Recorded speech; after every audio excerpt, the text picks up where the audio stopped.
Okay, I think I'm finally live here. So, welcome or welcome back to my channel. My name is Kate, and I have been incredibly absent over the last year, but I wanted to take some time tonight and just go over some of what I read, or not some, all of the books I read in 2023 as kind of an overview and getting back into things. Um, I might be a little bit rusty and I'm getting over a cold, so hopefully it doesn't sound too bad. But feel free to chime in on anything I talk about here. For anybody on the playback, definitely let me know if you have any favorite books you think I should check out in 2024. Always happy to hear about favorites. I have about 82 books that I'll be talking about, so I'm going to try and keep this short. We'll see how successful I am. Okay. So I kind of got slightly creative with the tier ranking and went with quotes from some of my favorite movies. Um, hey, Maria, it's good to see you. And hopefully I don't have any painful opinions here.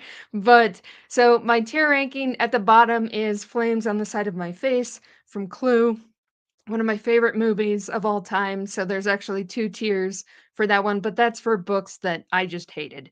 Um, You May Go Now is a quote from Tombstone, and that's basically anything that I consider meh. Or I think a lot of my DNFs are probably going to end up in that category. Just books that I only vaguely remember reading them. And then You Seem a Decent Fellow um, is things that I enjoyed, but definitely aren't like new favorites or even really that close. And then This Is Getting Serious is stuff that I really enjoyed, but isn't quite a new favorite. And then Happiest Creature in the World is from Pride and Prejudice, and that is new favorites. So we'll see how things line out with these books. Like I said, I'm going to try and keep very brief details on synopsis and just kind of go through the ranking. And this is roughly the order in which that I read them. So I'll just go ahead and start. The first one is Tress of the Emerald Sea by Brandon Sanderson. This was the first Secret Project book.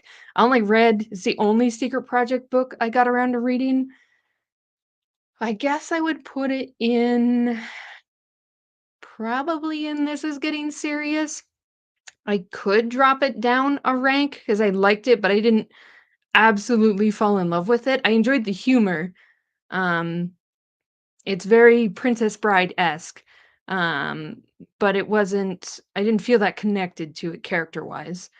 And then anybody who's talked to me recently knows where this is going. A Memory Called Empire by Arkady Martine is one of my all-time favorites.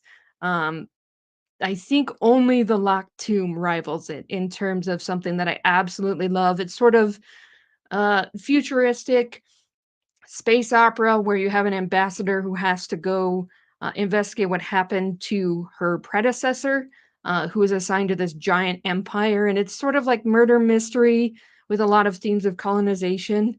Um, it's I absolutely love it. I want to say it's so good, but I know some people don't like it. Uh, I am scared and excited to hear what you think of that, Maria, because man, that one's really close to my heart. So but don't be afraid to tell me if you hate it.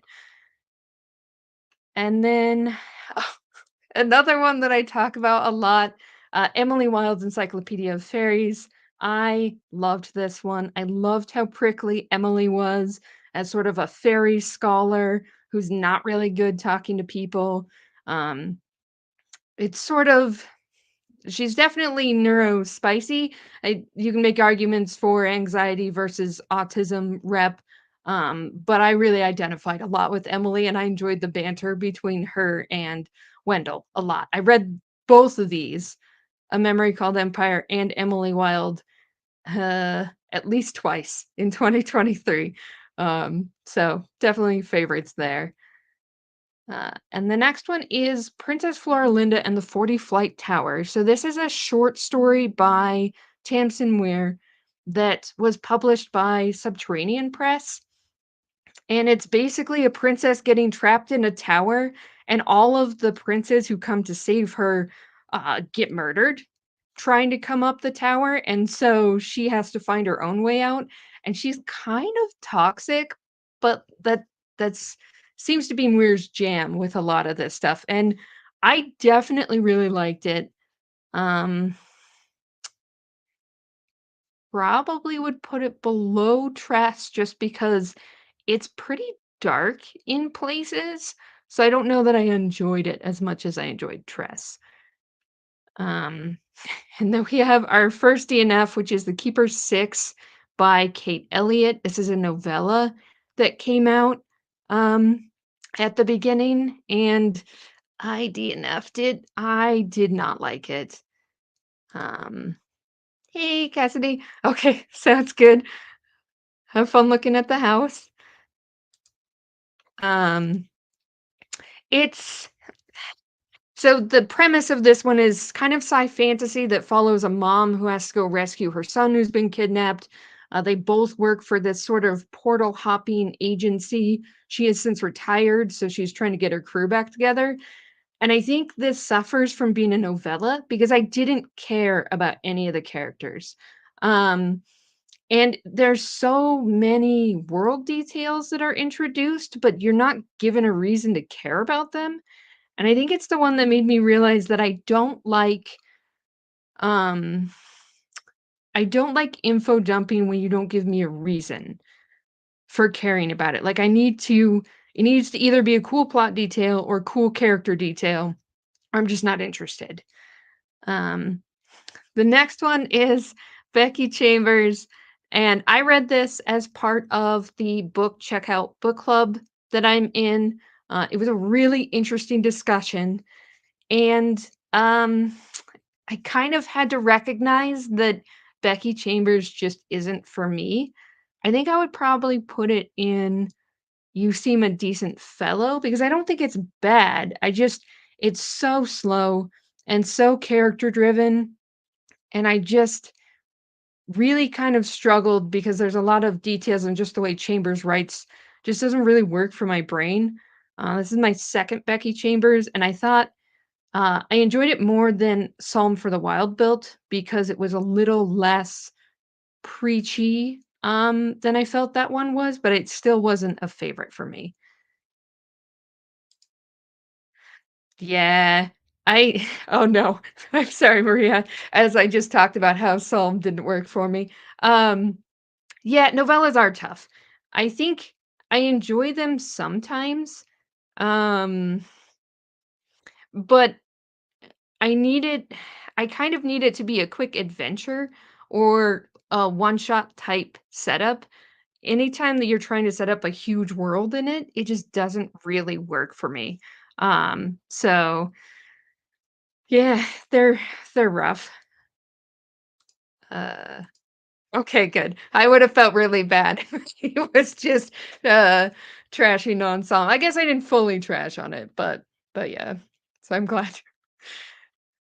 Um The next one is The Magpie Lord by KJ Charles. This is kind of older in the sense that I think it came out like maybe like 2017. I'd have to look. Maybe I'm completely wrong. But so this is a fantasy romance set in a sort of Victorian England that also has magic. So really similar to the setup for the Last Binding series by Freya Marsky, but I don't know that I liked it quite as much. I'd still probably put it in You Seem a Decent Fellow. I really liked the characters in it. You have a lord who's recently returned from China, taking on a title in a manor house from family that hated him. And the other character is someone who has reason to hate his family, but has to help him break a curse. And it has a little bit um it doesn't tackle any of the colonialism elements about him spending a lot of time in China, and it just feels a little weird. But I think it's a good romance, and I think it handles power dynamics well. So it's sort of a mixed bag for me, but I overall enjoyed it. And we have No Land for Heroes. This is a self-published fantasy western by Cal Black. that I have to put up here. I think I'm maybe not the best audience for this one because I don't love westerns, and this is basically just you take a lot of the history from the American West and then you make it fantasy. So the elves are a pretty clear stand-in for certain like Native American groups, and you have um, sort of a group that seems like they might be based on elements of like Jewish religions. Excuse me, Jewish religion. So it's like it's well written, and I loved the characters. The main character is someone with a past who's just trying to raise her daughters. She's very prickly. You'll notice a theme here with me and prickly heroines, I guess, but I really liked her. I liked Mildred a lot. I identified with her a lot and liked seeing what she was willing to do for the people she cared about. So definitely found family elements in that one. If you like fantasy westerns, I think it's very much worth picking up. I'm just not necessarily the best audience for that one. And then we have Witness for the Dead, which Maria and I read together. This is a sort of companion story to The Goblin Emperor, and I really liked it. I think it's you would need to read this really close to The Goblin Emperor because it's super dense, kind of assuming you remember everything from The Goblin Emperor in terms of the world building. And it picks up with sort of a side character from that book, and you do almost like day in the life of his particular profession, which is sort of like priest and private investigator, but he's not as likable as Maya from the first one, so it takes a while to really get into it, and the story feels a little disjointed. So I'm looking forward to trying the next one in the series, but I feel like I need to reread the other two before I jump into that just because it's been so long. Yeah. Yeah. I definitely that one's a little bit of a struggle. It retrospect makes me put it higher because I enjoyed it by the end, but I don't know that it's the strongest companion story. And then we have Six of Crows, which I don't know if you'll even be able to see from my little um, video box, but I have a little pencil case from that one that I got from one of the boxes. I think I loved this one. I don't love it quite as much as I do like Memory or Emily Wilde, but I really liked it. It's the one that made me realize that for all that I've always said, I don't like um, stories about gangs or yeah, like I've always said that that's not a thing that appeals to me. That's why I avoided Greenbone Saga. It's why I avoided Six of Crows because it's very much focused on a gang of criminals that are kind of drawn together for this big heist. And I loved it. I think it has parallels to Peaky Blinders for folks who've watched that. I haven't. I just know some about it because my mom actually loves that show. Um, but I think the thing that kind of surprised me about Six of Crows is that I expected it to be more character driven. Like, I you get multiple viewpoints, and I feel like the one you get the most of is Kaz Brecker, who is sort of the leader of this group. And then he's gathering people to go do this heist with him, and his sort of plotting was amazing. I really loved seeing him outline, like the way the reveals were handled, where you get hints of what's going to happen, and then Kaz lays out his plan, and you're like, oh my god. So that's really good. The action was awesome. I really loved that. I just didn't feel like I got to know some of the other side characters, even though you get their points of view. I didn't get as much as I expected to.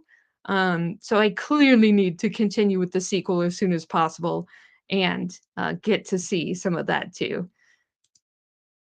Yeah. Yeah, it was those I liked the introduction for a lot of them. I hated Matthias a lot. Um, but, we'll see what happens in the sequel on that one. Oh boy. Okay. This might be one of my more controversial ones because I think this one is like you love it or you hate it. And that's Last Tale of the Flower Bride by Roshani Chakshi. And I am 100% in the hated it camp. Um, I made it 30%, I think, into this one, and I just could not stand the writing style. Is very super flowery and super driven by metaphors. And I just got so annoyed with it that I couldn't focus on anything else. Um, and I think I probably could have powered through the writing style if I had liked any of the characters, but it's very much like a toxic friendship dynamic with that one.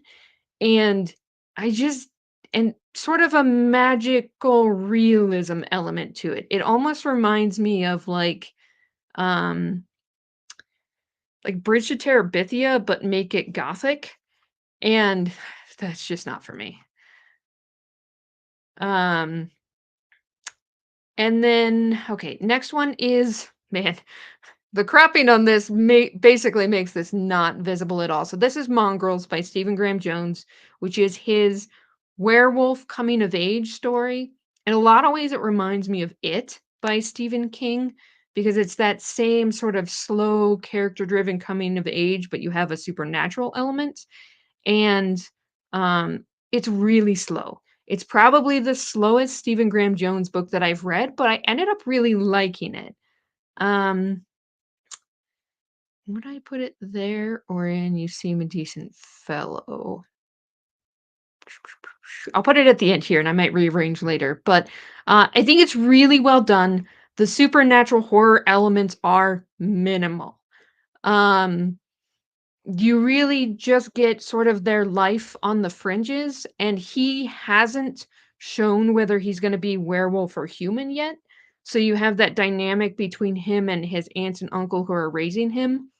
So if you're in the mood for low horror, there's very little to disturb you.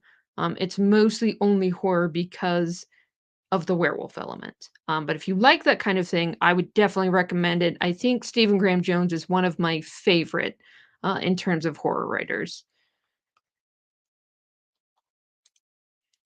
Yeah, yeah, I agree. I have a lot of the same issues. I don't necessarily mind magical realism if it's more in the realm of I don't know if you ever read Bless Me Ultima or some of those where there's a magical element where you almost have sort of this witch type character that has nebulous magical abilities. I can do that.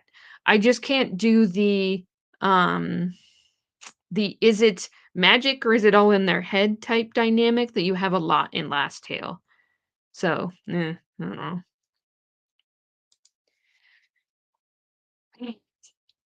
Another one that I know is probably gonna make a couple people sad. I did not like Dead Silence. So now the real question is if I go further left, I feel like that means I hated it less than the other. Because Last Tale's definitely bottom. Um, there's always this category always feels weird to me, but Dead Silence I didn't like at all.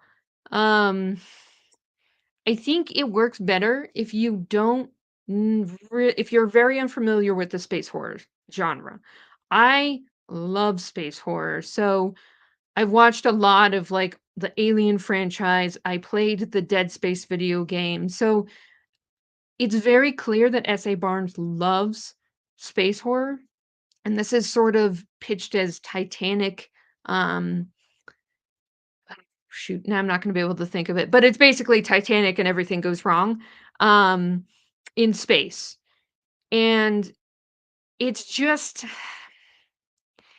it's too on the nose. There were so many scenes that felt like deja vu because it felt like she ripped them straight out of the various things like Alien. There's a scene that's legit so close to an episode of Firefly that I knew exactly what was going to happen. So it's just stuff like that. I found super frustrating. It has dual timeline, which I don't like because I felt like it took away a lot of the suspense. And there's a lot of drama and a romance that I didn't like at all. So just it didn't work for me in basically any of the categories. I will be talking about another essay Barnes later on that's actually coming out this year that I thought worked much better for me. So mileage may vary on that one.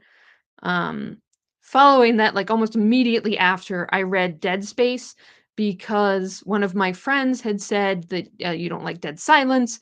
Try Dead Space. It worked better for me, and it. I thought it was fantastic. Um, it's sort of like a detective story involving AI and this mining station. It reminds me a lot of Murderbot if you took all the humor out and it was just a serious anti-corporation delve into AI with sort of horror elements mostly. There's some gruesome moments, but it's mostly just that there's darker moments in sort of this thriller space atmosphere. But I thought that was spectacular, and I wanna get more from Kelly Wallace, who's the author of that one. Um, I have what I feel like is a minority opinion on, at least the people I know on BookTube. I really enjoyed Promise of Blood. Um, honestly, I'd probably put it above Tress for me. I just love the magic system and sort of the dual, like having magic relating to black powder guns and sort of the excitement of that. The character work is admittedly not the best. Um, it's sort of focused around revolution, but it doesn't delve that deeply into the themes. It's really more like military fantasy. Very accessible, if you don't mind characters that aren't the best, but very fast-paced. I found it super easy to devour, and I loved the audio for that one. Yeah, I think that's probably one of my hot takes for this tier ranking is that I would put it above Tress, and I think I only put it above Tress because, um, the magic is more interesting to me. Think one of the things I ran into with Tress is that Sanderson just really delves into fluid dynamics a lot in that one as like part of his magic system, and I just didn't care. Um, so it doesn't appeal to me quite as much. The humor is much better in Tress, but I just like Promise of Blood better. And then a total switch from my usual SFF brain. I loved The Man Who Died Twice. Ugh, where do I put this in this top one? Um, I guess right here. I'll decide later. Uh, oh, no, I'm sorry, Six of Crows. You have to go down. The Man Who Died Twice is the second book in the Thursday Murder Club series, which is sort of just it's a cozy mystery series by Richard Osman. Um, that follows a group of senior citizens at a retirement village in England, who end up solving crimes because they don't wanna join, like, a knitting circle, so they create, like, a true crime investigating old murders group, and then they end up getting involved. It's very voicey, so you kind of have to be okay with a lot of rambling because one of the characters is sort of she's this great, very rambly older lady who has a lot of commentary on stuff, so I think you have to enjoy the perspectives that you get with it, but it's a fun, twisty mystery series. So, and I think I liked this second book more than the first one, just because you've already met all of these characters, and he really gets into the struggles with depression and mental health as you're going through this fun little mystery. So I think it was a great exploration of those topics with characters you've already gotten to know. So I loved that one. Uh, then I have God Killer by Hannah Kaner. I really enjoyed this one. Um, I think I gave it 5 stars. I don't. I feel like I should be more like 4.5 or 4 for that, but it was so good. I loved one of the characters for this is a god killer, so she runs around taking out gods. It does have sort of a Witcher atmosphere to it. Um, it's pretty short, and I think a lot of people were frustrated that they didn't get more world building in it. But I just loved the Gods Among Us trope that you get a lot in that one. I loved the main character being this sort of kick-ass fighter, which is always a trope that appeals to me. And she's also dealt with a lot of trauma, so you get a bit of an exploration of that. And I just that whole world building element I liked a lot, and I didn't mind that I had a lot of questions that weren't answered and will hopefully get answered in the next one. Yeah, yeah. I am really excited to see what Hannah Kaner does with the second one because I feel like if she doesn't expand the world more, I feel like she might lose some people just because it's easy to forgive that in a debut, like, initial book in the series, but kinda needs to keep going with that, and answer some of those questions. But I'm hopeful, so we'll see. Um, I have so many T. Kingfisher books in this list. So the first one is A House with Good Bones, which is one of her horror, retellings. She loves to take, like, classic early 1900s horror and, like, twist it to modern day. Um, and I think this is good. I would definitely put it above those. I don't know whether I would put it above Mongrels. I liked it, and I liked knowing the influence T. Kingfisher had for it. I always love her humor. I just the only horror of hers that I've been 100% sold on, was her What Moves the Dead Alex Easton series, just because I think she did such an amazing job with that retelling, and the others are kind of enjoyable, but don't blow my mind.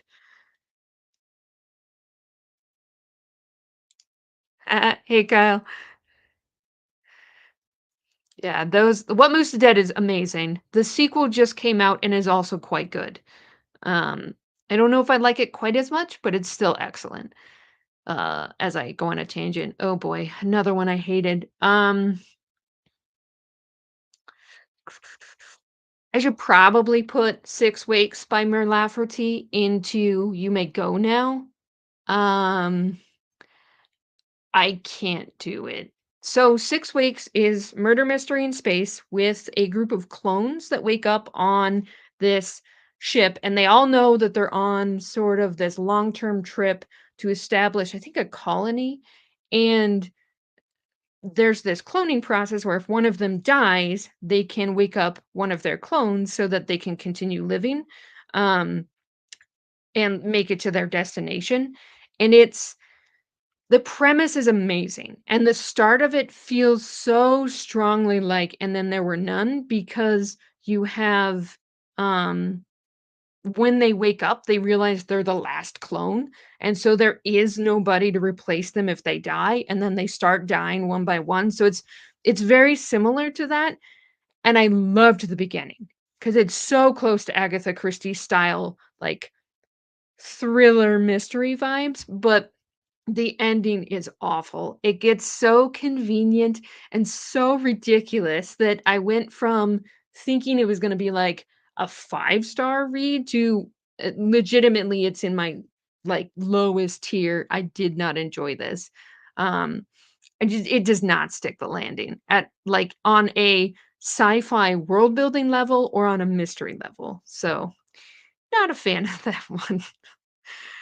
Um God, I gotta start moving faster. I'm so slow right now. The Spare Man is a sci-fi mystery, that has kind of retro vibes. This one is by Mary Robinette, Kowal. I think it's really well done. I just didn't like the main character at all. I'll put it at the bottom of You Seem a Decent Fellow because the main character, Tesla Crane, is this inventor, and she ends up on this sort of like space cruise ship, and her husband gets accused of murder, and so she has to try and um, like prove that he's innocent. And she's just so obnoxious. she's so entitled and privileged and uses that to try and get answers from the staff working on the ship, and, like, I get that your husband's been framed, but also you're kinda being a dick. So, I just really didn't like her. I think what is done super well in The Spare Man is the sci-fi part of it. Like, the explanations for how the ship worked and some of her inventions was fantastic, and I almost never say that about sci-fi. I rarely like detail on the science, in sci-fi, but I thought Kowal did it in a way that made me not feel stupid. I could actually conceptualize what she was talking about. It was just really, really great. So, world building was awesome for that one. Um, Song of Blood and Stone by El Penelope. This was another book club read for us.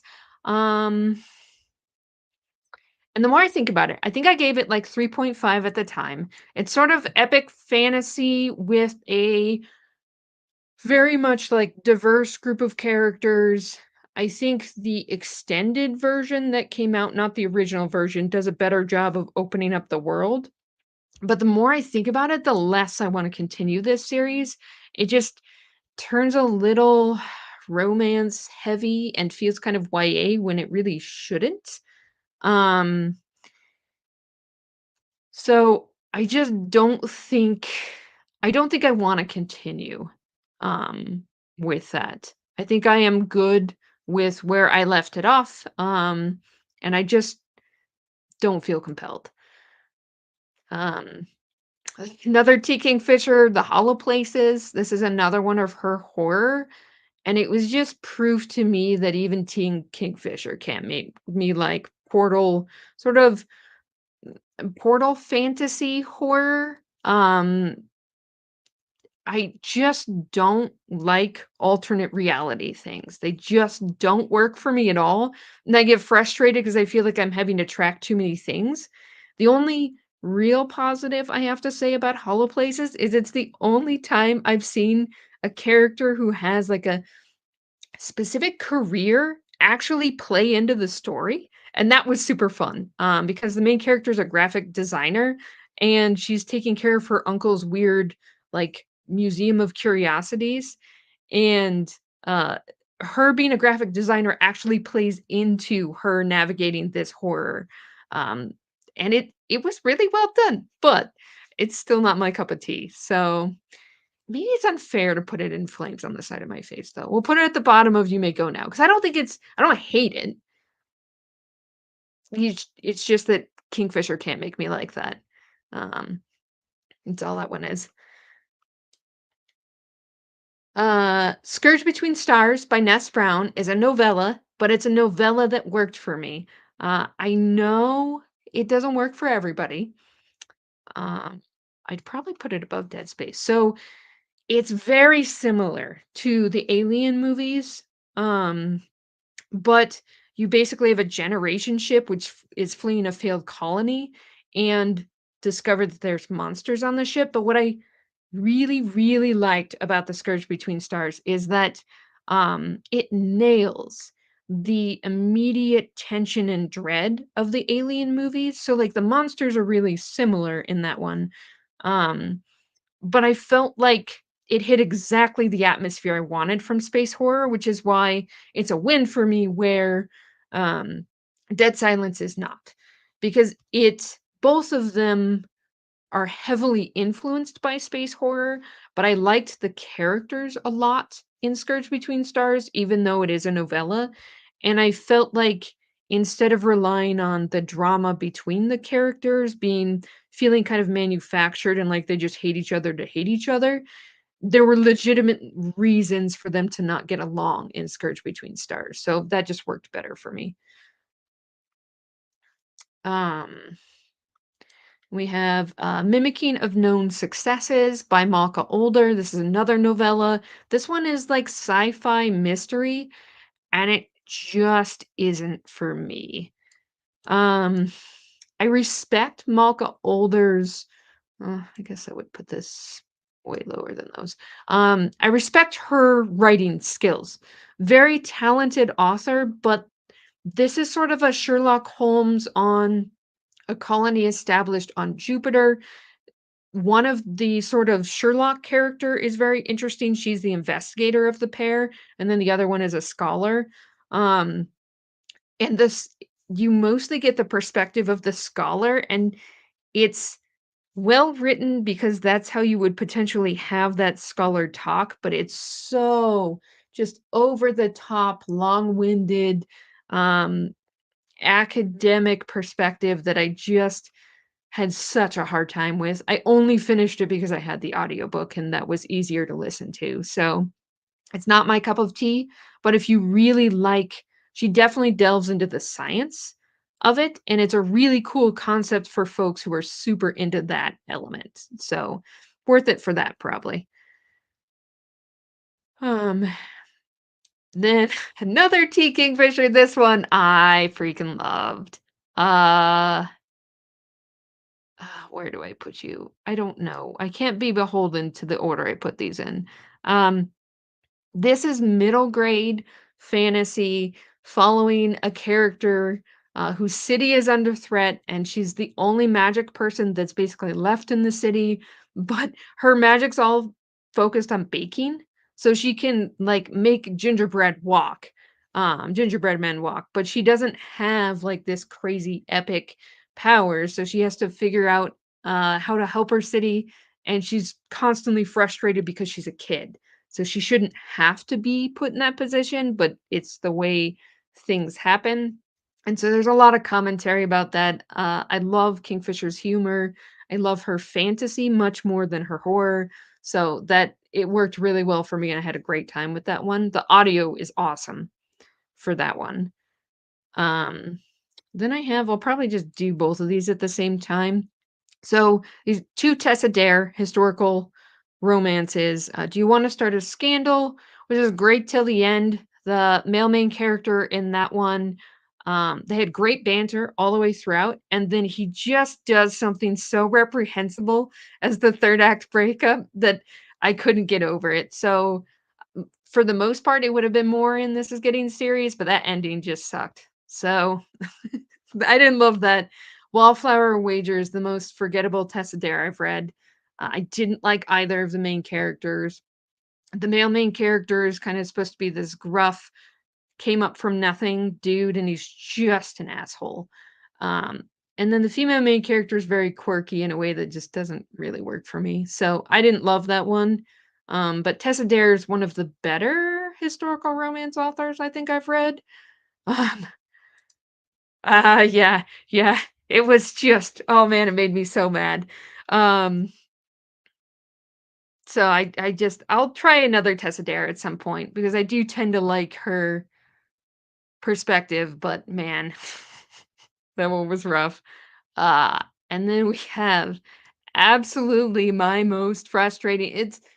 This one is only below. This is The Warden by Daniel M. Ford.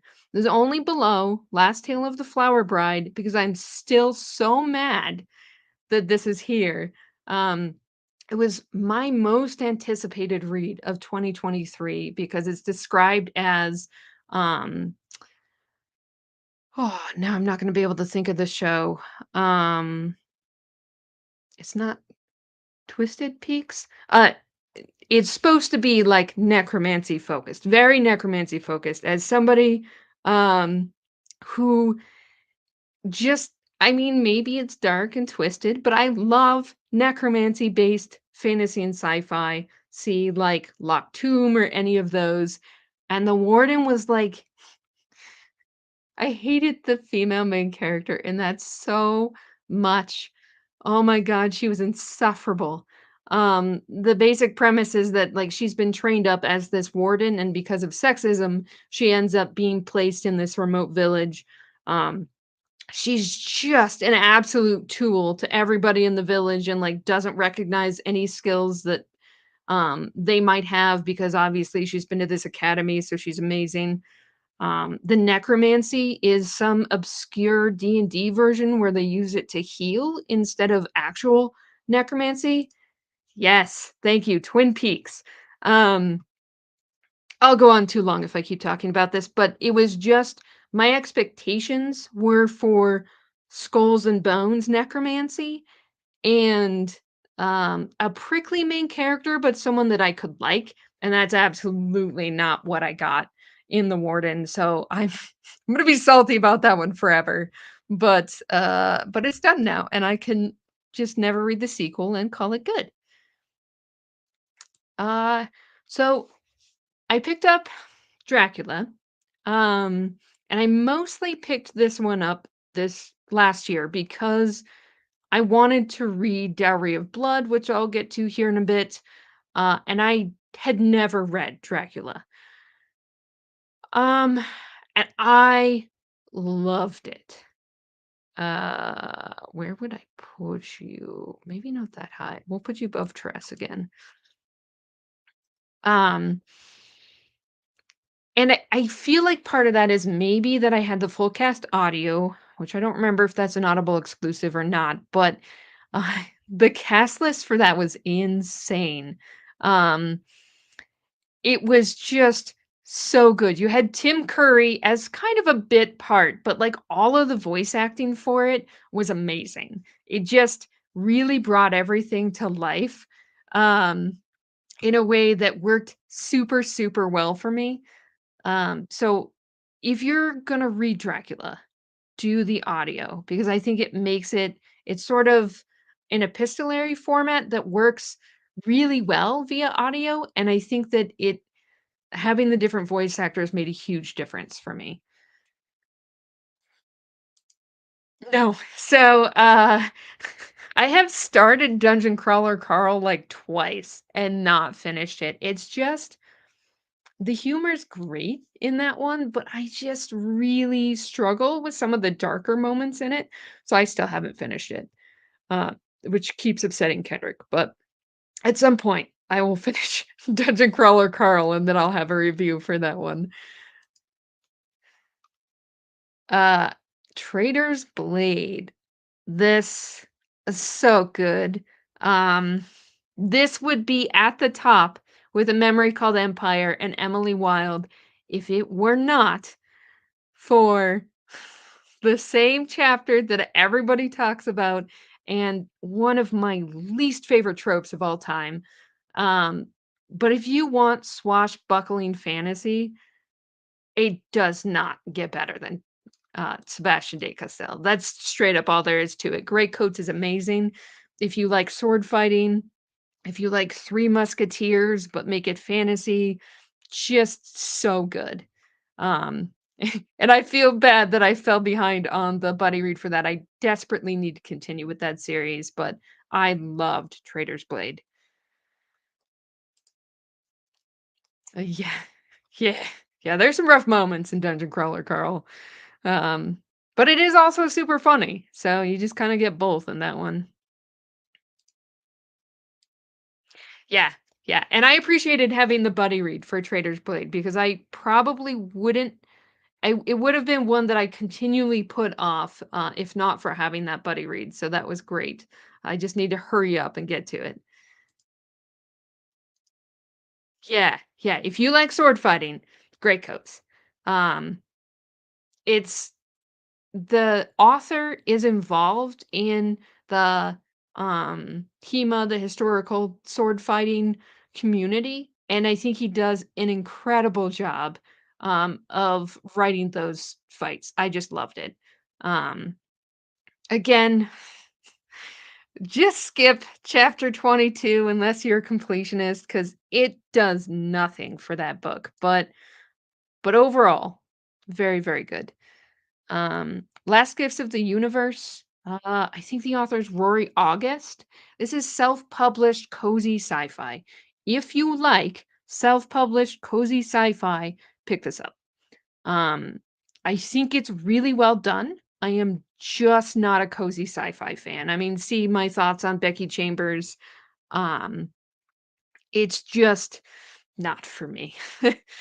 um, this one is a brother and sister that basically are investigating all of these old alien sites in the hopes of kind of finding the thing that will bring humanity and civilization back.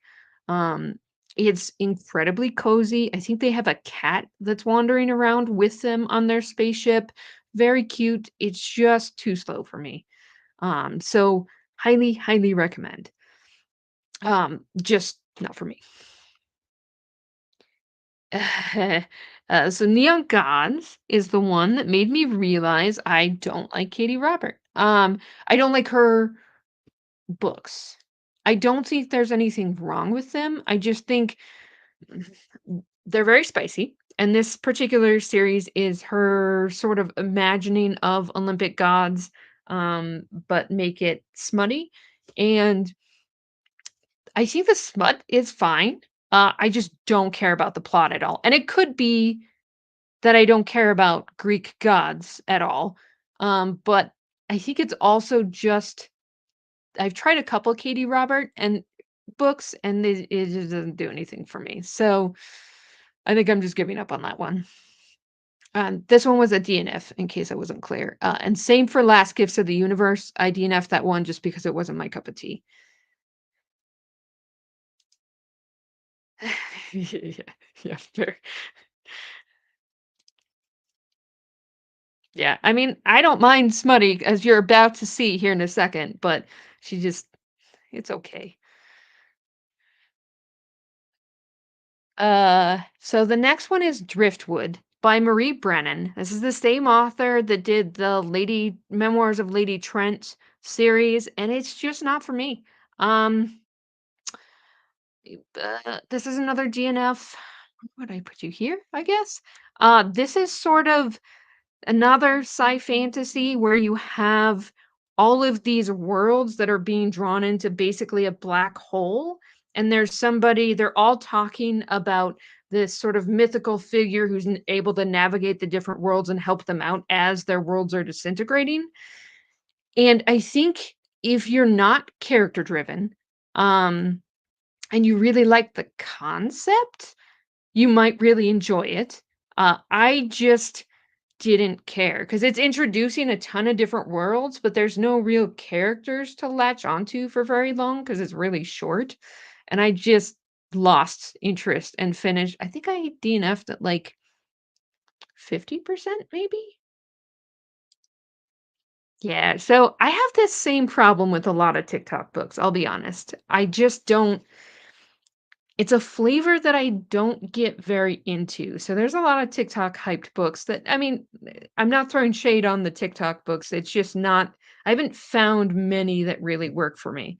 Um, However, these next 3 I heard about and have seen hyped on TikTok, and they deserve all of the hype to my mind. Not everybody agrees, but that's fine. I love these. So this is the Mead Mishap series. I'm just gonna rate all of them now. So the first one is That Time I Got Drunk and Saved a Demon. Then it's That Time I Got Drunk and Yeeted a Love Potion at a Werewolf. And then That Time I Got Drunk and Saved a Human. Um, I love all of these. These are very not serious monster romance, fantasy romance that I just it's very meta. It's very kind of um goofy, fun time type story with a sort of the BDSM flavor spice to it. So, you know, it's they're a lot of fun. You just can't take them super seriously, and that's all. Uh, yeah, we'll get there. Don't worry, we're only a couple away. I it's not gonna be a rant. Basically, I'll get to it, but I didn't mind it as much as some people did. Um,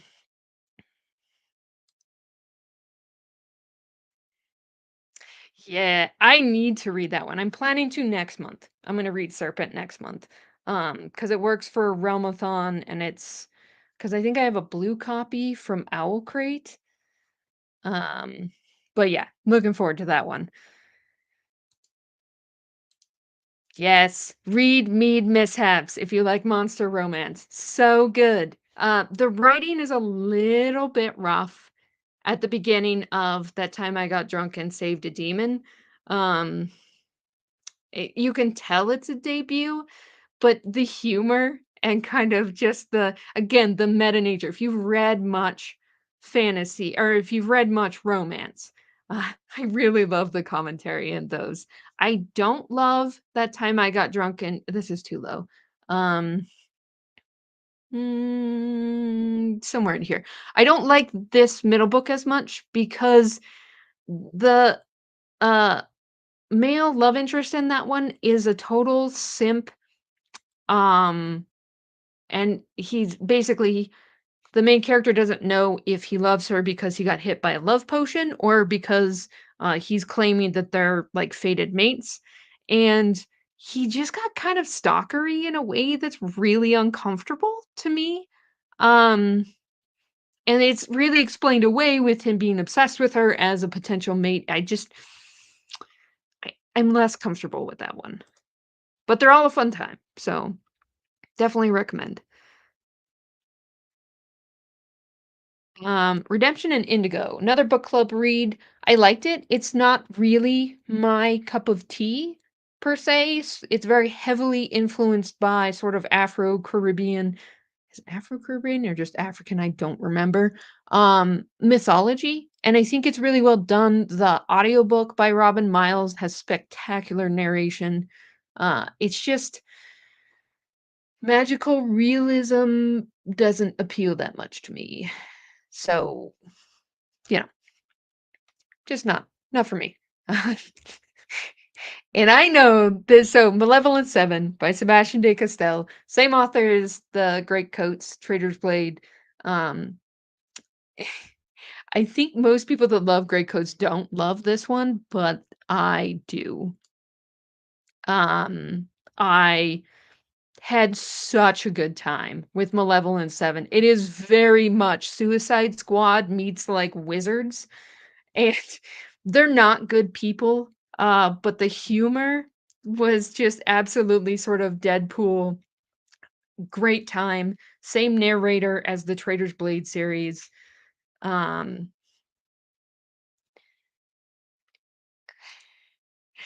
Yay! I definitely wanna know what you think of that one. But it worked really well for me. So it also has kind of Diablo vibes to it. I just can't recommend Malevolent 7 high enough, but with the caveat that you have to enjoy the humor from De Castell or you will not enjoy Malevolent 7. It's very heavy on the humor. And there's also kind of standard, it feels like, for some fantasy authors, but there's some sexual, grossness that's in there with manipulation that I didn't necessarily love. It's not as bad as Trader's Blade, but it's still a little gross, so, you know, mileage is gonna vary on that one. Fourth Wing by Rebecca Yarros. That exploded, and felt like everybody read it. I really enjoyed it. It's Would I put it above? No, nah. Can I? No. Somewhere in here. Um, it is very consumable. There's large parts of it that are very silly, but I enjoyed the dragon relationship a ton. I really enjoyed I cannot believe she somehow fit American Ninja Warrior into that book. Like, it's just a wild time, and it was fun, and it reminded me a lot of the things that I liked about stuff like Hunger Games and Divergent.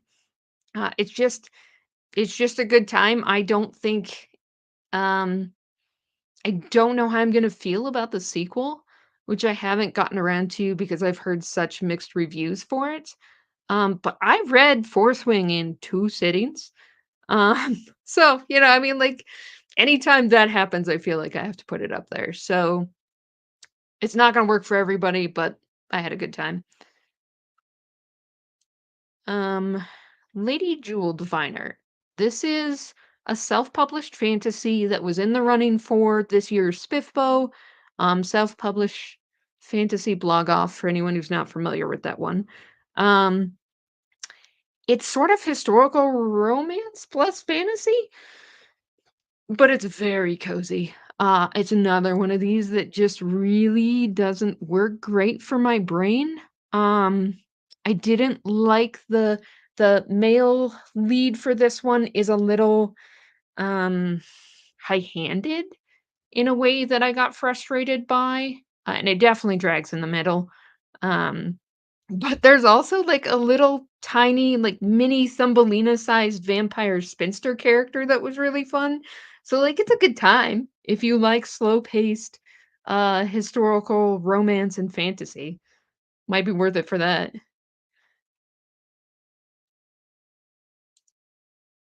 Yeah. Yeah, I'm scared, but I'll read it at some point. I'm not really in for the drama, and it sounds like there's a lot of that. So I don't know. We'll see. Is this in reference to Lady Jewel Diviner? It's it's clean romance. Um, it's cute, if that's what you're thinking by fluffy. It's not like I said, it's too cozy for me, um but I think a lot of people who like those things might enjoy it. And then here's one, that I freaking loved. This is another Spiffbo contender that got knocked out pretty early, and I was sad about it because I freaking loved Of Deeds Most Valiant by Sarah Kale Wilson. Um, it's just really fun. It's like a paladin. There is a romance element, another one that's a clean romance. You don't really clean romance is just a garbage term. I don't like that. So, closed door romance, whatever you want to use. Um, but it's paladin focused and it's so fun. The main character, so the basic premise is that all of the paladins are different aspects of the same god, but they have their own little sects, like sects. Um, and it's just like it becomes sort of this mystery because all of these different paladins are drawn to the opening of this particular it's like a I remember if it's a temple or a monastery, to reveal something that the god has left behind, and it has sort of horror elements, mystery elements, the things these paladins will do to get to the solution of this mystery. Um, each paladin gives each different group of paladins gives up something to gain some powers. Um, so it's the main male character comes from a group where they basically become celibate so that they can take pain and injuries from people into themselves and heal by accepting that pain. And then the female paladin comes from a group that I'm trying to remember what they have to give up. But anyway, they're demon hunters. And that was super fun. And she has a whole thing because she's just come out of fighting a demon that killed her mentor. So she's struggling with all of that. But if you enjoy sort of twisty mysteries and paladins, fantastic. I really, really loved that. Yeah, I like fluff better. I don't like clean romance. It's the term that gets used a lot, but I don't like it because it implies that the other it feels like it implies the other is dirty. Um, and I just I don't like that dynamic, but I like fluff. Yeah, I don't remember. I think it might have been Taylor from Made Between the Pages that didn't like it and ended up eliminating it, but I'm a sucker for a paladin story. Like I've read T. Kingfisher's all but her newest paladin fantasy romance and love those. So if you put paladins in a story, I'm pretty much sold. Okay, another hot take. For me, I did not like Murder at Spindle Manor. This is currently a Spiffbo finalist. Um, I would put it.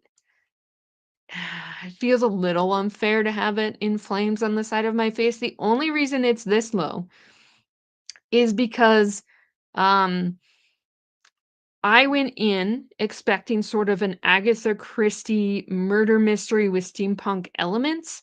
And then there's a lot of reference to a creature that's trapped in these manor with these folks who's kind of like the thing where it can assume other people's forms.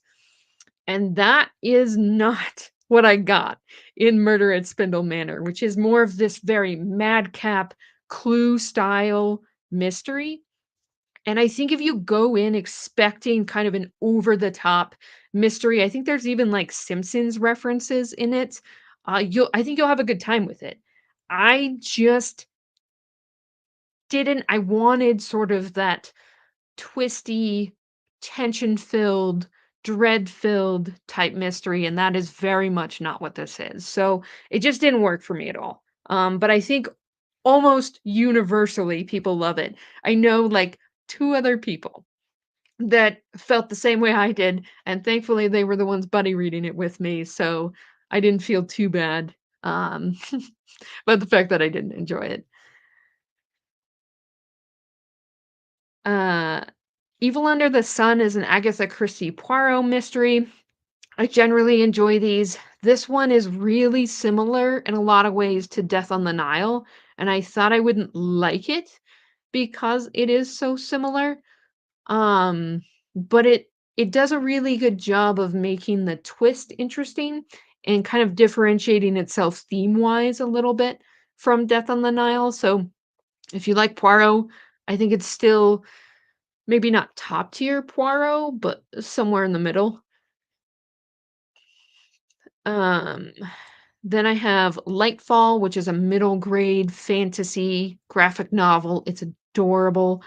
Highly, highly recommend if you enjoy fantasy middle grade graphic novels. Great anxiety rep. Just gorgeous panels. I love Lightfall, and I'm excited. The third volume's coming out this year. I need to read the second so I can catch up on that, but just great. Belladonna by Adeline Grace is a fantasy, definitely YA fantasy, some elements of romance. Um, the main character is this heiress whose family members keep dying, and she has this connection to death that kind of gets explored. It's gothic and it's silly in parts, but super fun. And she's she kind of takes death to task with a lot of this, and it was really fun. I guess I'd probably put it up here though. Boop, boop, somewhere in here. Really fun. Um, Thornhenge is another T. Kingfisher novella. I really enjoyed this. Um, Mixed reviews, I think, generally on it. Somewhere in here.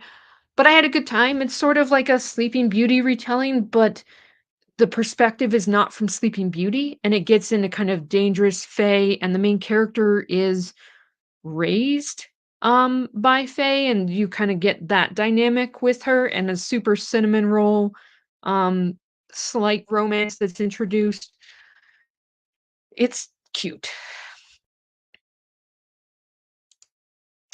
Yeah, no, that's fair. I think Belladonna's a specific vibe, and if you don't like sort of twisty, gruesome mystery elements or kind of like the silly I don't know if silly is the right word, but kind of over the top relationship with death, I could see it very much not working. Um, and there's Brainy and Roses, which is another T. Kingfisher. This is a Beauty and the Beast retelling. I think if you're a plant person, you'll enjoy this way more than I did. I don't think it's bad. Um, I think it has Kingfisher's trademark humor. It tackles some of the weird, like Stockholm syndrome aspects, but I think the ending is super rushed and it's very heavily for people who are plant people.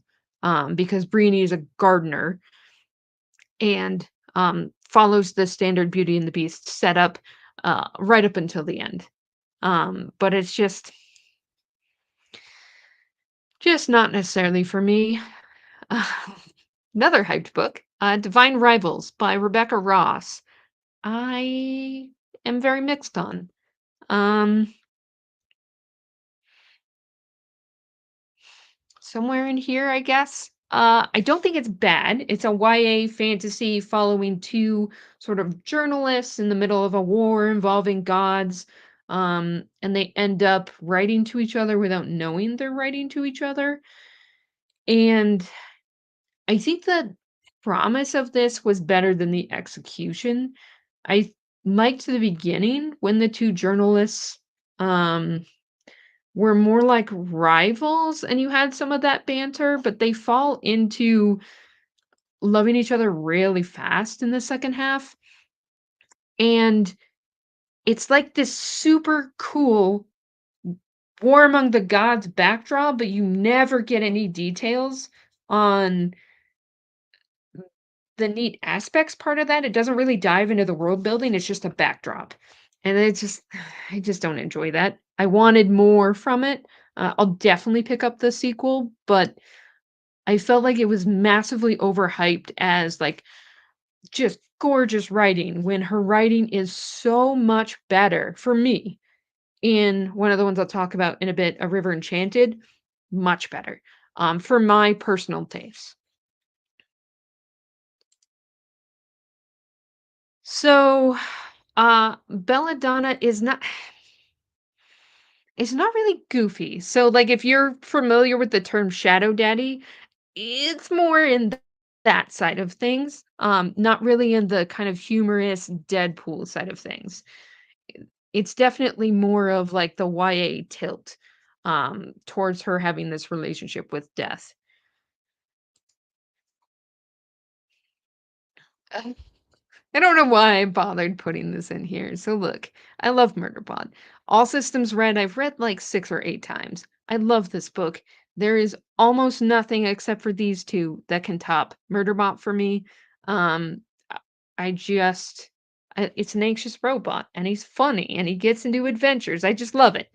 So, I reread that one in preparation for getting to the newest one, which I'll talk about in a bit, but I love Murderbot.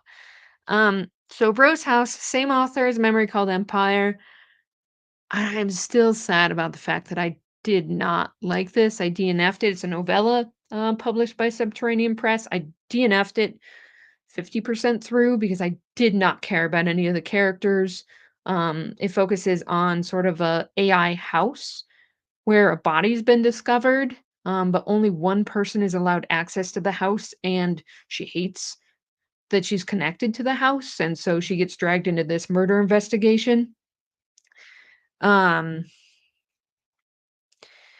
so if you like this is gonna sound mean, and I don't necessarily mean it that way, but if you like really pretentious writing styles, I feel like people complained about A Memory Called Empire being pretentious. Rose House ups that by a million. It's very sort of postmodern feeling, very heavy on the themes. I could not have cared less if any of the characters had died by halfway through, so just not for me. Yeah. Yeah, I don't even know how to describe it. Just, yeah, I feel like it might be a little too over the top for you, for Belladonna. Um, then another book club read, The Mask of Mirrors by M.A. Carrick. I really liked this. I don't know that I would put it up with some of my other favorites, but I just because it's so dense in the world building in the first half of it that I don't if I had been reading it for a book club, I might have DNF'd it just because there's multiple magic systems to get used to. It's a very Venetian inspired fantasy with a con artist main character. I enjoyed the characters, but it it's definitely a little rough to get into at the beginning just because there's a lot you have to kind of wrap your head around. So I'd recommend it if you like sort of that intricate world building, um, and sort of that Venetian style. Um, and then I'm pairing these 2 together. Put this at the top. So Winter's Orbit, both by the same author, and Ocean's Echo, which is the second book in that series. Um, before I get that, yeah, yeah. Now I need to continue. I have not continued with the Mask of Mirrors series, but it was great. Um, but Winter's Orbit, I think, is overhyped. Which is maybe rude of me to say. I think the characters are brilliant. I loved the characters because this is a sci-fi romance following sort of a prince who's basically known as being a good for nothing who ends up in an arranged marriage with um, the widower, I don't know how you would say that, widower of one of his cousins. And I think the way that it's revealed sort of the trauma of the background of one of the main characters really influences the way they interact. It's very much a will they, won't they, getting to know each other type setup. And I think character wise, this would be much higher for me, but I really felt the info dumping and kind of didn't love the way the world building and sort of plotline of the mystery of the widower of the death of the cousin was handled. It just didn't work great for me. Yeah, I love those characters, but I didn't like the plot at all. So that one was kind of a struggle for me. Ocean's Echo, the sequel, worked way better for me. I really liked this one up until the ending. The ending isn't great. Um, it just gets a little hand wavy in a way I didn't like, but in Ocean's Echo, you have this sort of military figure and this hot mess, um, main character who, kind of have to pretend that they have a relationship in order to not have the hot mess character, get actually controlled by the military, and I enjoyed their dynamic a lot until we got to the end, and it just there was some convenience there I did not love. Um, yeah. I freaking Ocean's Echo, the relationship between them was so great. 'Cause the premise is that I I should know their names, but it's been long enough that I don't remember. So the hot mess, has powers that need to be controlled as far as society is considered, and the other main character is responsible for that, but he doesn't want to, um, force him to accept that. So it's a very sweet romance that where they're kind of trying to navigate that and all this stuff with the military. Um, like I said, the ending's not perfect, but I still really enjoyed it. Yeah, I know some people didn't like Ocean's Echo as much, but I actually enjoyed it more. I felt like the world building was better in terms of not just dumping you in. Um, and it's not doesn't take place on the same planet, but within the same galaxy. And it also, um, I think the plotting was better for me. It was less predictable. So I just like it better.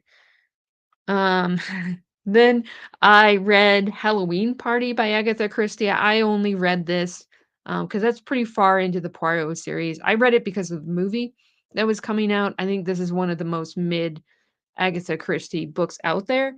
I actually enjoyed. I have hated all of the Kenneth Branagh Poirot movies, but I liked this one the best because it was drew the least on the original Agatha Christie story. They basically took the bones and just stripped it of everything and made it their own thing. So, I feel like the movie's the better version of it. And then A River Enchanted is this is the one I was talking about earlier, same authors, Divine Rivals, but it worked so much better for me. This is up here, um, somewhere in here. It's Scottish-inspired fantasy where you have a bard returning to his home island, which has sort of this magical relationship with the different spirits on the island, and a bunch of girls have gone missing. So he's going back to try and help figure that out. Um Yes, yes, 100% agree. Um, and it reminded I've been to Scotland a number of times now. I think the atmosphere was handled so well. It really made me feel it's kind of got a historical flavor, like, It's never specific, but it feels like it might be, like, early 20th century, um, but I just really liked it. I think it's beautiful writing. I really liked the magical spirits part of it. I really liked it's a very descriptive, but not super lyrical writing style, so I thought this was much better written than Divine Rivals, but I think not everybody shares that opinion. So it's A River Enchanted by Rebecca Ross, and the audiobook is amazing. I love the audiobook. I don't remember who they got to narrate it, but she does a great job. So that's definitely one I really enjoyed. And that is sort of a childhood friends or childhood like enemies becoming friends, becoming lovers type situation, which just worked for me because it wasn't, they definitely had sort of this rivals relationship, but it wasn't as toxic as some of the enemies to lovers gets. And then a couple nonfiction, 101 horror books to read before you're murdered. If you are a newbie to horror, highly, highly recommend picking this up. This is, I think the author is Sadie Hartman. She has an Instagram account, um, which is under Mother Horror, I believe. And this was the best, it's usually referred to as reader's advisory among library folk, but it's basically like a guide on the different subgenres of horror and recommended newer horror books that would fit that, and every single section outlines the specific subgenre, and each book recommendation that she has in there has like the tropes you'll find in there. It has trigger warnings for anything that's in there. And it's got sort of what I think of as like tags, so like subjects that that book covers, as well as her recommendation and synopsis for it. So really, really well done book recommendation for um, horror beginners. If you're a seasoned horror reader, you've probably um, already read some of the things that are in there. But as someone, I've found some horror I like and some is not for me. So I think that's really well done. Cultish is sort of a linguistics exploration of the type of language that cults use. I think it's good. I'd probably put it somewhere in here. It's definitely good. It's just it feels a little bit like a podcast exploration of it.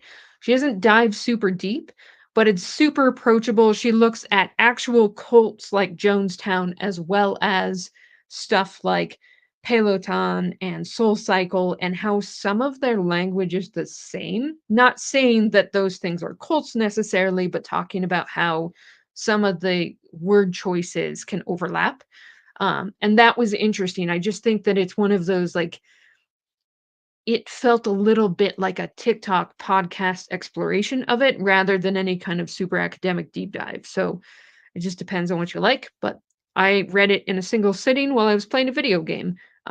Just listen to the audiobook. So very consumable. Um, this next one, the title's mostly cut off. It's Blade of Secrets by Trisha Levenseller. This is the book that convinced me that Trisha Levenseller is not for me. One of my friends loves this book. I it's very YA, and it's just the style, the premise is that you have a bladesmith who's not good at talking to people.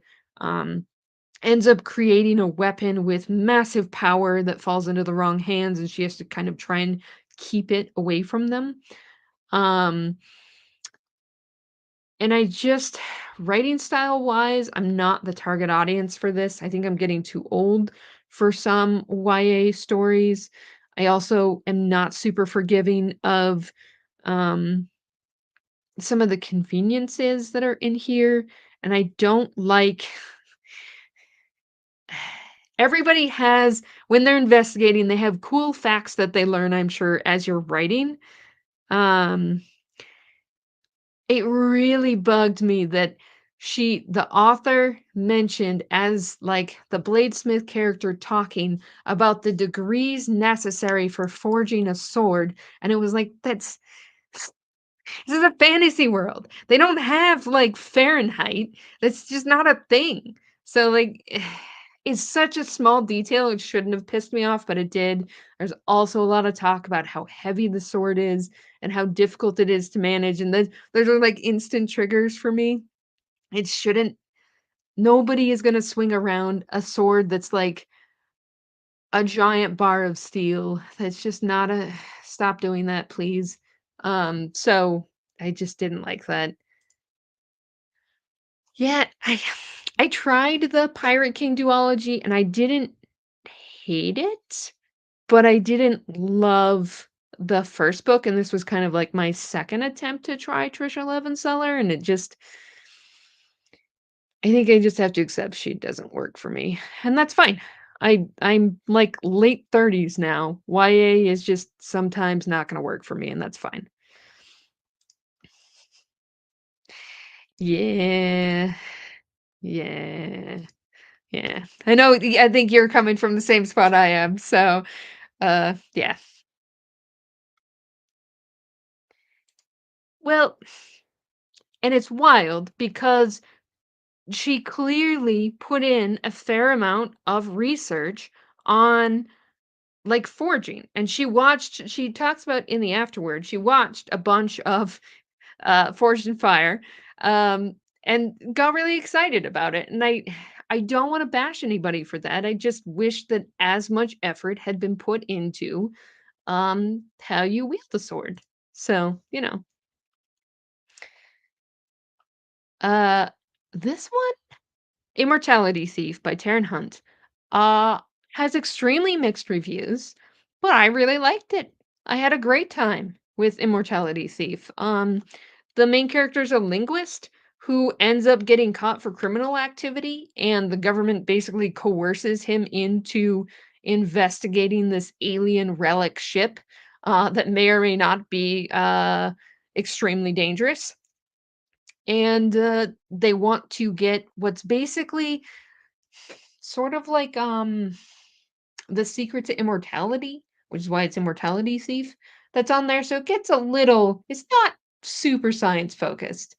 Um, but it was super fun. I really enjoyed the humor of it. I enjoyed the main character is sort of like a Mal Reynolds type individual that I had a great time with. I think if you don't like the main character or the humor of it, it is a little repetitive in terms of the same cycles of activities happening where they like run into things and then run away and then run into things and then run away.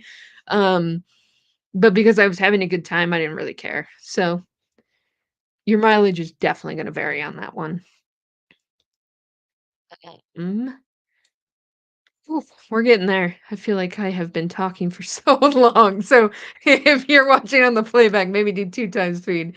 Uh, Gallant by V.E. Schwab. I enjoyed this much more than most people. This has super, super mixed reviews. It made me think of sort of a different take on, like, Neil Gaiman and Atmosphere. Not quite like, it's a YA, um sort of gothic haunted house type story with a deaf main character. It was really fun to see that representation. I liked kind of the darker atmosphere of it. I didn't mind it not delving super into the magic system of it. It's very much a vibes book. If you enjoy the vibes and that's what you're good with, you might enjoy it. But I know a lot of people got bored or just didn't vibe with the main character. So mileage is definitely going to vary on that one. Um, and I have Mammoth Drop by RJ Corgan. I picked this one up because I got it in one of the traveling book box things that I've done. Um, and I had a good time with it. It's a cozy murder mystery with a lot of queer characters. The main character is a scientist, and there's a lot of, I think, like paleontology that's in there. I'm probably getting the exact science wrong in there, but there's she gets invited to these caverns where there's some mammoth skeletons and someone ends up dying mysteriously and then she gets involved in the investigation. The ending is a little stereotypical to me, but the drag queen character was super fun. I really liked the main character who's sort of this prickly scientist. It was just a fun time. So if you like cozy mysteries and you like science, because there's a fair amount of science that's integrated into it, I would definitely recommend trying it out. It is self-published, so sometimes it can be a little hard to find a copy, but I had a good time with it. Uh, so this is one that, I would definitely recommend. The full title's cut off here, but it's The Princess and the Grilled Cheese Sandwich. If you haven't Chelsea in particular, you should read this if you have not already. It's so cute. I think it lost me a little bit because it gets the 2 main characters are very into fashion, but the basic premise is that one of the characters is, um, a noble of some kind. I wanna say she's the daughter of a duke or something, but she can't inherit her father's, like, title and property because she's a woman, dresses like a boy in order to be able to kind of masquerade as that. And there are so many cheese jokes in this. It's just unreal.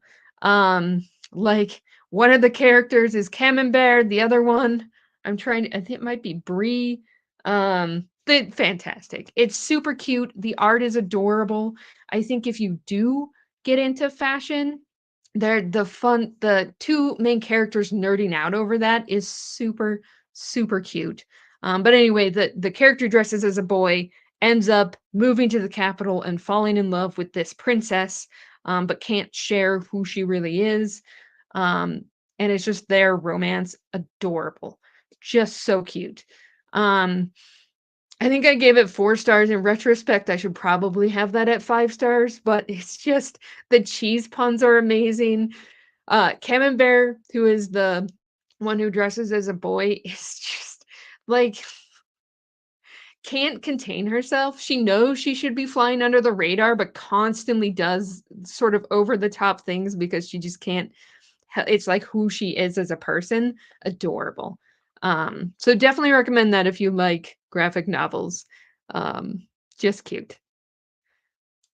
And then another nonfiction, which is Nine Nasty Words by John McWhorter. This is about the history and kind of the evolution of curse words.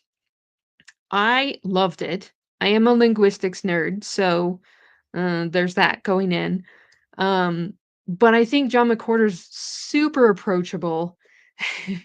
And I listened to the audiobook of this. He's just very entertaining. He's very energetic. I have a great time with him. Um, yes. Yes. Absolutely. Yeah, I have a couple friends that are gonna be like, "Yes, this is what you should have done all along." Um, I did nominate it for the Hugos, so just, for anybody who's doing that, that's an option. Okay, we're finally getting down to the last ones here. Uh, the next one is Everyone in My Family Has Killed Someone. Benjamin Stevenson, I believe, is the author's last name. Super meta murder mystery. Main character is I think he's a mystery writer, ends up at a family reunion. Every single one of his family members has killed someone.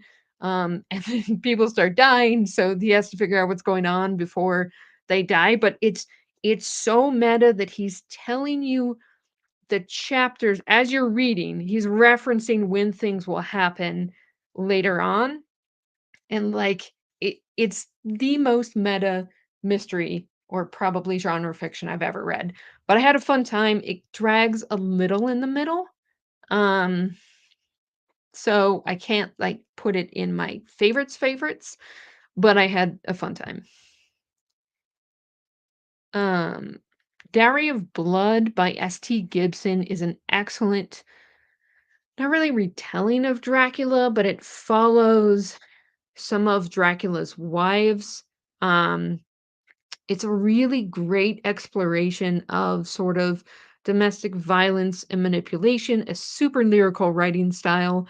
It was a little too purple prosy for me in parts, um, but I think it's really good. I really liked it for the themes more than anything else, I think, and I really didn't like the short story that's at the end of the most recent ones. Um, so, uh, I would recommend reading just the main story for this one because I think that part is really well done. Yeah, last year's Hugos are just such a mess. I have hopes that they can be fixed, but, oof, yeah, it's not good. Slewfoot by Brahm. I only picked this up because my friend Kristen was doing a, book club read of this, and I actually really liked it more than I thought. So, where would I put you? Probably in here. So this is historical horror in a Puritan village where the main character is has been recently widowed and is trying to survive, but because she doesn't, she's her mom was pagan, I think, and so she kind of has that background and uses small charms and stuff like that. Um, to make life easier for herself and others, and she gets ostracized pretty heavily by the village because of that religion. Um, it's very slow, very historical, but really well done, I think. I would say, though, that I didn't love the reading experience because it's that constant it reminded me of reading The Crucible in high school where you can see good people being dragged down by all the awful people in their community. And that was really, really hard to watch happen until the end, and the end made it worth it. It would not be this high if the end hadn't been so good. So, if you like witchy horror and are okay with something that's quite a bit slower paced, highly recommend Slewfoot. It's great. Then I read Swordsman's Lament by G.M. White. This What I wanna say about this is unfair. So this is self-published swashbuckling fantasy. Um, and I wish I hadn't read it before I read Greatcoats because it's not where am I gonna put you? Here, maybe. It feels similar in humor and some of the sword fighting promise, but um, it's just it's not as good. The sword fighting isn't as good, and this is where I say it's unfair because it's self-published. He's not trying to mimic De Castell. It's just an unfortunate comparison because it has a similar character who is the king's champion, who has to go fight anybody who calls him out, basically. And it has sort of a similar sense of humor. You get a bit of his background, and he gets involved, like falsely accused of um, a death in the royal family, and it just there's so many conveniences in the second half, and he's just not as much fun as, Falkio, and so from the Greatcoats, it's just unfortunate, honestly. Yeah, I really wish I had read that first because I think I would have more positive feelings about it. And it has nothing to do with the author that I read something that I feel like did it better. It's just the way it falls out, I guess. But if you like self-published swashbuckling and you haven't read Great Codes, or if you're able to separate them, it's worth checking out. But it's just kind of a middle of the road read for me. Um, and I have another classic mystery, The Album, which you can't see at all on this image by Mary Roberts Reinhardt. This is another one I got in the traveling book box that was mystery themed. It's sort of like if you combined Jane Austen's sort of social commentary with like Agatha Christie style thriller mystery. It takes place in this very isolated suburb in the early, like, I wanna say 1930s, and there's a woman who's discovered hacked to death in her own house, and the whole neighborhood is, like, terrified by this, and they're very gossipy and insular, and so you kind of have that dynamic of very wry commentary on this isolated community in the 30s, plus this kind of wild, especially in the second half, wild murder mystery. So I really enjoyed it. I would read more from that author, but kind of like Christie, definite product of its time. Um, and the book that I referenced a while ago, Ghost Station by S.A. Barnes. Same author as Dead Silence, much, much better for me. Um, yeah, probably somewhere in here. It's the premise for this one is that the main character is kind of like a Kardashian level famous family trying to escape that past. Her family's super messed up. Volunteers for this assignment on a distant planet to do this investigation, and then obviously things go poorly. Um, this worked a lot better for me because it didn't feel like a carbon copy of space horror that I've experienced before.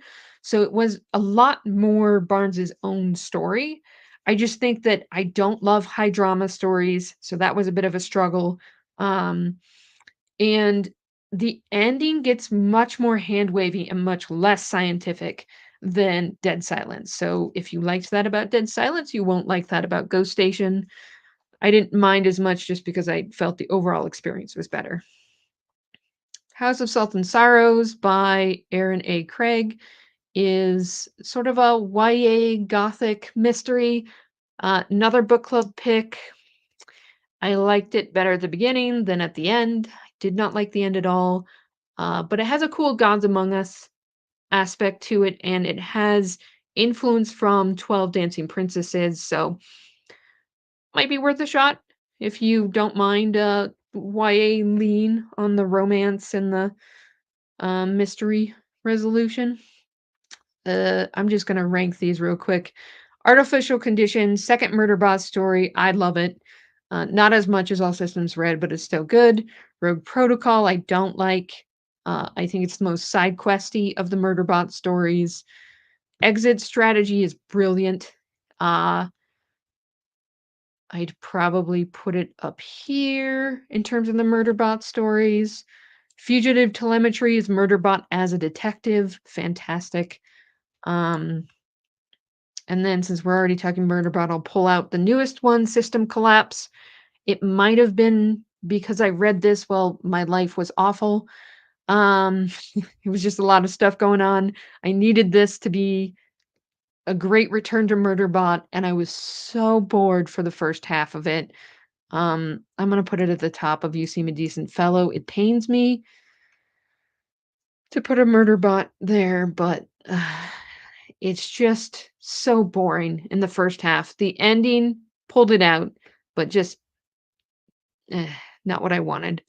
Um, this this is the first volume of One Piece that's standing in for 11 volumes of One Piece that I read over 2 days. So you know it's going in this top section. I love One Piece. I watched the live action. Um, And that sucked me into reading the manga. I'm not gonna go off about it because One Piece is one of those that everybody's talking about, but I freaking love One Piece. It's adorable. Killers of the Flower Moon is a true crime about awful murders that happened in on the Osage Nation. Birth of the FBI, it's disgusting. Uh, Not in terms of gruesomeness, just in terms of it ever being allowed to happen. It's really well done true crime. Just expect to hate people. Uh, oh, we're almost done.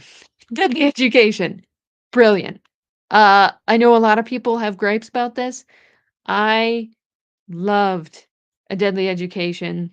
The main character is a very prickly, standoffish, um, dark queen, basically. been prophesied to, like, end the world, and she's just trying to get through school, but their school is a place where all the monsters are constantly trying to murder them.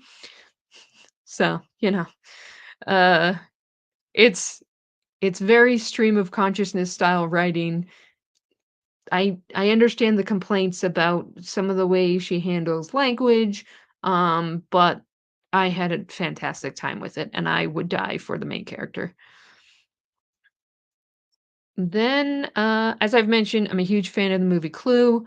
I picked up Do You Mean Murder, which is sort of a study of the making of Clue. It's fine.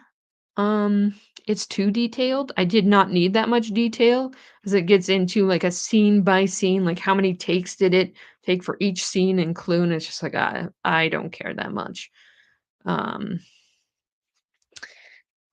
but yeah, I know there's mixed reviews on that one, but I freaking loved it. Um, so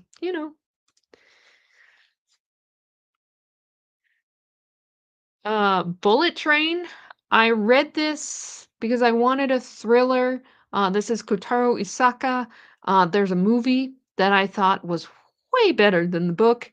Um, it just there's a particular POV I hated being in the head of for Bullet Train, and I can't tell you what it is because it'll spoil things, but oh, next level obnoxious. So if you're gonna experience Bullet Train, watch the movie. I would read another thriller by Isaka though, because I think Isaka's doing some fun things. I just could have done without the political commentary, um, and one of the POVs. Hogfather, is gonna go right up here with, like, best of all time. This is a reread. I freaking love Hogfather. One of my all-time favorite Discworld books. Just a, really fun holiday read that also has a lot to say about humanity and the way we look at myths and ourselves. Just brilliant. Highly, highly recommend. You don't have to read Discworld in order. I read Hogfather before I read most of them, so really, really good. And then the last one, which I will spend a couple minutes on, even though I've talked for way too long. We're at like what, 2 hours now. So I'm sorry I'm taking so long on this. Uh, Painted Devils by Margaret Owen. More people need to read Little Thieves and Painted Devils. This is one of the best YA fantasy books I've ever read. Um, She's doing so many great things. Little Thieves is sort of a Goose Girl retelling where you have the evil maid who takes the place of the princess, but is written from the perspective of the evil maid. Um, and she's so relatable. She just wants to be able to survive. Life has thrown all kinds of stuff at her. The first book is very heisty. This second book is picking up, and you get more of her backstory, um, and some of the consequences from stuff that happened in the first one. I love the Painted Devils has some representation for, I don't know if you would call it I don't know if you would call it asexual representation, but sort of teens trying to figure out how they want to progress their relationship. It's very character driven.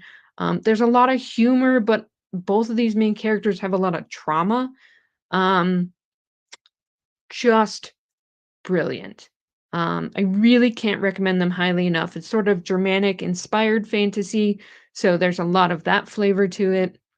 The audiobook is really, really good. I just want everybody to read Painted Devils.